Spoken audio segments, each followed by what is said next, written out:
জিমে গেলেই একটা কথা সবসময় শোনা যায়, আমাদের ফিমেল যারা মেম্বার থাকে তারা একটা কথাই বলে যে ভাই আমি তো মাসল বিল্ড করতে চাচ্ছি না, সেক্ষেত্রে আমি কী করব? আমি চাই না যে ছেলেদের মতন মাসল হোক।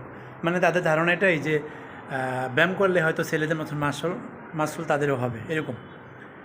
কিন্তু অনেকেই জানে না ছেলেদের হরমোন আর মেয়েদের হরমোন তো এক না।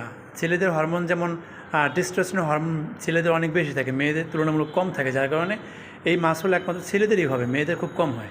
তবে হ্যাঁ, কিছু কিছু মেয়েরা মাসল গেইন করে, ওরা এক্সট্রা হরমোন ইনজেক্ট করে শরীরের জন্য। এই এক্সট্রা হরমোন ইনজেক্ট করার কারণে ওদের মাসল ছেলেদের মতন হয়ে যায়। তো সেক্ষেত্রে আপনি যারা রেগুলার জিম করি আমরা রেগুলার, এদের ফিমেল যারা আছেন তাদের ভয় পাওয়ার কোনো কারণ নেই। মেয়েদের শরীরে টেস্টোস্টেরন হরমোন খুবই কম থাকে, যেমন 15 থেকে